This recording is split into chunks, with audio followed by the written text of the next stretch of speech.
Hello dear student, কেমন আছো? I hope প্রত্যেকে ভীষণ ভালো আছো। স্ক্রিনের ওপর একটা প্রশ্ন দেখা যাচ্ছে। প্রশ্নটা হচ্ছে পূরক কোণের ত্রিকোণমিতিক অনুপাত চ্যাপ্টার।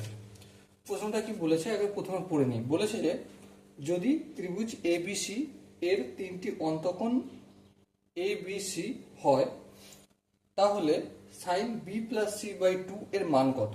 দেখো, ত্রিভুজ এবিসি এর তিনটি কোণ এবিসি মানে কি? এই হচ্ছে আমাদের একটা ত্রিভুজ, ঠিক আছে? এটা এ, বি আর এই সি।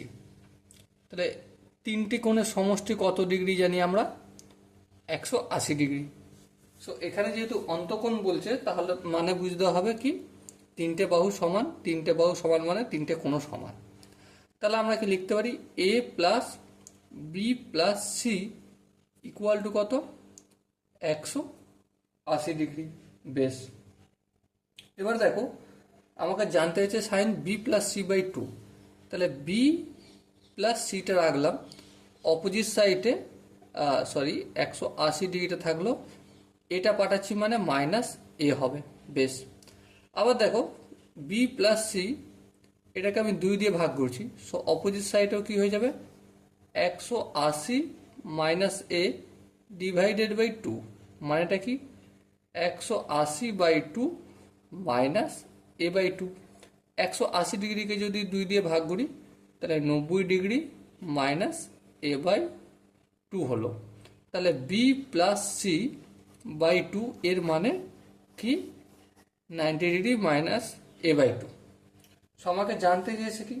জানতে চেয়েছে যে sine B plus C by two সমান কত? তাহলে সমান কি লিখতে পারি? Sine 90 degree minus A by two.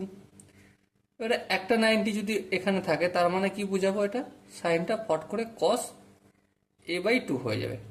এবারে সামনে প্লাস হবে না মাইনাস হবে সেটা ডিপেন্ড করে কোন কোয়াড্রেন্টে পড়ছে।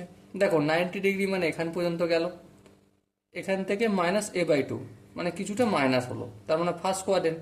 ফার্স্ট কোয়াড্রেন্ট মানে তো অবশ্যই প্লাস হবে, তাই না? সেখানে যে চারটা অপশন আছে, চারটা অপশনের মধ্যে B is the right answer. এখানে অঙ্ক শেষ। So dear student, I hope তোমরা এই অঙ্কটার প্রতিটা স্টেপ বুঝতে পেরেছো। যদি কোনো স্টেপ বুঝতে অসুবিধা থাকে, ডাউট থাকে বা কনফিউশন থাকে, তার জন্য কমেন্ট বক্স খোলা রইল। ওকে, সো দেখা হচ্ছে পরবর্তী সেশনে। ততক্ষণ পর্যন্ত ভালো থেকো, সুস্থ থেকো এবং জয় হিন্দ।